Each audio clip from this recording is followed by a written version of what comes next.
Welcome back to Miami TV News. Today we have Miami's new homecoming king and queen in studio to get an inside look at what it's like to rule Miami University's campus. I'm here with Miami's new homecoming king and queen, EJ and Rebecca, to get an inside look at what it's like to be college royalty. EJ, how did you first find out that you were nominated for homecoming court? Well, I was just like surfing on Facebook, and then I saw Miami's Campus Activities Council page popped up with the top court members, so that's kind of how I found out. But How was the same for you or different? Actually, a little bit different. I was taking like a practice LSAT test, and I was taking my break in the library, and I went to go look over my friend's shoulders because she was in like the same study room as me, and she was like, "Oh, hey, look!" And then I went down to like the cafe at King, and everyone knew, like everyone. It was kind of creepy, actually. That must have been such a once-in-a-lifetime experience. How did you both feel when you actually heard your name over the speaker, like you were the new homecoming king and queen, like you had won? you want to go first? Yeah, it was really shocking. I can't imagine. Yeah, I don't know. They kind of said it actually really abruptly. I don't know if you felt that way too. Like we were like, I wonder who's going to be called first. Like, you know, the homecoming king is blah, blah, blah, and then the queen. But they were just like, the king and queen are, and they said our names. And I was like, oh, guess I have to like walk up now. I don't remember the instructions. But I completely agree. Like they're like, we're standing on the sideline, like waiting to go in our little groups. And like they're telling you all these things that you need to remember about, like, well, if you win, you're gonna do this. Yeah. If you don't win, you gotta do this, blah, blah, blah. But then when you're standing there and they're like, you know, introducing all of us, and then like immediately they were just like, and the king and queen are, and then I heard Rebecca's name and I got really excited. And then, and there was such loud cheering, I couldn't really tell if they had said my name or not, but like, then, like Matt like hit me or something, and I was like, oh, that's me, that's my name. So, yeah. Oh my gosh, I'm sure that was such an awesome experience. Yeah. Do you have any one memory of Miami that, well, you know, I don't know what could be this experience, but something that you'll, when you're older, always remember, like you'll want to tell your grandchildren, like that one story that will always stick out? I know that's kind of tough. That's a deep question. Yeah.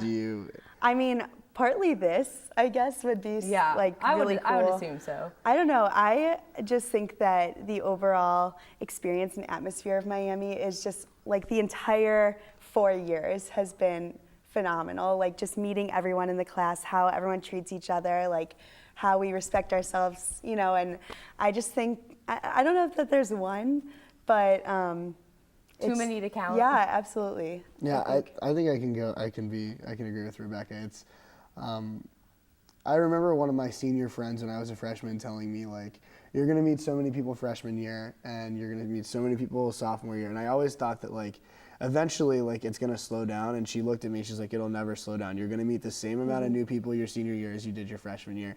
And like I think that's like a really awesome aspect of Miami is like your friend groups and your people that you're meeting. Like you could meet like your best friend in the last semester of senior year. Like, and I've seen it happen before. So I think the overall experience of Miami has been awesome, and I don't know if I could pinpoint it down to one, but I would say this is pretty cool too. Yeah. This is a really neat experience. Well, as you're both seniors and your Miami experience is coming to an end, do you have any? Oh, sorry. That's horrible. I know, very hard to imagine leaving the Miami bubble.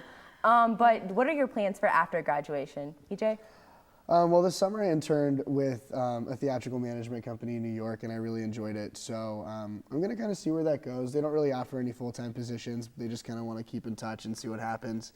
But I mean, I think I might be headed to New York, trying to break into the theater industry out there, working behind the scenes. So. Well, very nice. Yeah. I will come see all the shows.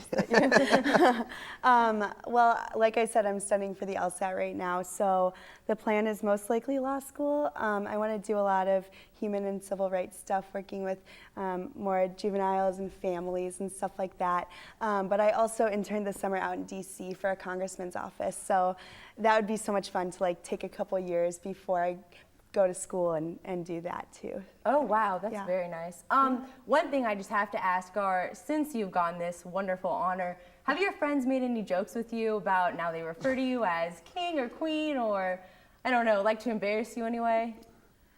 The girls in my sorority especially have been really sweet about it, but it does like make me feel really uncomfortable when they're like, "Oh, Your Majesty," or something like really crazy like that. I'm just like, all right, like we're still friends since freshman year. You need to stop. Yeah, I completely agree. Like I walked into my friend's office the other day, and she like gave me this look. Like I was like, "Why are you looking at me like that?" And then she like dropped to her knees and started doing this, and I'm like, "This is so not appropriate." Like, That's the reaction I would expect no, from people. it's legitimately like it's kind of uncomfortable, but I Yeah. mean like it was fun. It's a good time. Thank you very much for both coming here today. We really appreciate it. Thank you. Absolutely, thank you. Thanks for having us.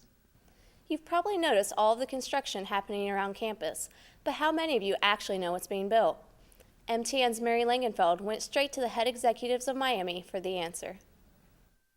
Hey Miami, it's Mary Langenfeld reporting with MTN. I got to meet with 3 of the head executives in charge of the new dining facility, Maple Street Station, and the new residence, Etheridge Hall. One half of Maple Street Station will look like a typical Miami residence hall. The other side will consist of 7 different dining venues, each with a unique look, typical of a storefront uptown. So there's a lot of different choices, but also very different feels for depending on what you're trying to accomplish that day. Is it a meal? Is it a meeting? Is it a group get together afterwards? We really feel like what we're offering in that venue really accomplishes all of those things for the Miami students. The food options will consist of Red Brick Pizza, Delish, Patisserie, Encounter, First Stop, 360 Degrees Pacific Rim, and the Americas. You know, Miami students come to the campus. They've eaten at authentic South American restaurants. They've eaten at authentic Thai and Korean and Vietnamese restaurants. A lot of them may have traveled to Paris and had great desserts from a bistro, and this new venue allows us to explore and create those types of things for students. It is head and shoulders above what any other college and university food service is doing. We're very active in NACUFS, the National Association of College and University Food Services, and we see a lot of college campuses and exchange information with kind of our food service director brethren, and no one is doing what we're going to bring to Miami students. Etheridge Hall will be a new residence hall on campus. It will be across from Emerson with an arch in the middle leading to Maple Street Station. We're very excited about how the look of it is, that in one sense it's a very traditional Miami looking building, but in the other sense it's a completely different type of building that's here at Miami. Etheridge Hall in the top level of Maple Street Station will be a house-style housing. Each level will have 3 houses with 30 people each. What would typically be in the basement of a residence hall, kitchen, study room, and recreation, will now all be in the grand room of each house. In the back will be the bedrooms and bathrooms for 2 to 3 people. And it really gives an intimate feel to that group, especially for the living learning community, to really get to know each other and really kind of bond with each other. That sounds delicious. Back to you in the studio.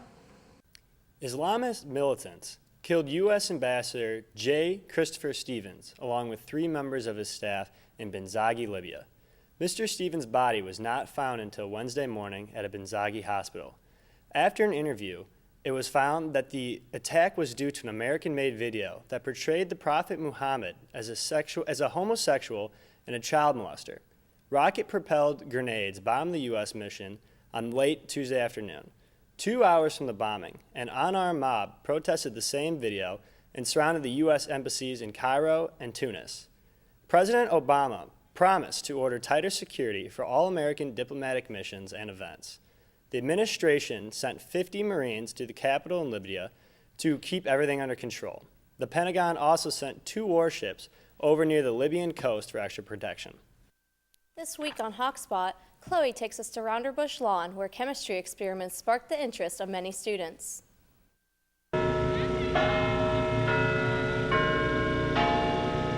It's that time of year again, Miami's annual Homecoming Festival. Go Red!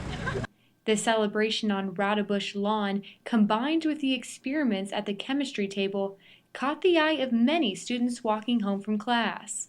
We're making slime, we're making oobleck. It's fun. Science is dangerous.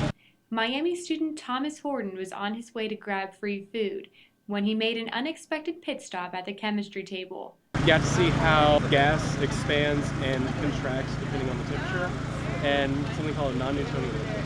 The Miami Chemical Society's #1 goal is to spread chemistry cheer, hoping to recruit new members along the way. I'm here with Miami Chemical Society doing demos for everybody, and we are spreading the chemistry cheer.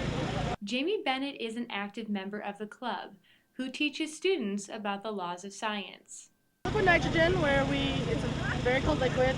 Anything that goes in it freezes, so we'll put different things in it, smash it, things like rubber bounce balls or gummy bears. They said it's a liquid that if you apply pressure to it, it seems solid, but when you stop, it's a liquid. The Homecoming Festival was a hit, complete with free food, t-shirts, and plenty of school spirit. As Horton puts it, the celebration was awesome. On Raudebush Lawn, I'm Chloe Tillman, Miami Television News. Thanks for tuning in to Miami Television News. I'm Curtis Warner. And I'm Erin Davis. Have a great day.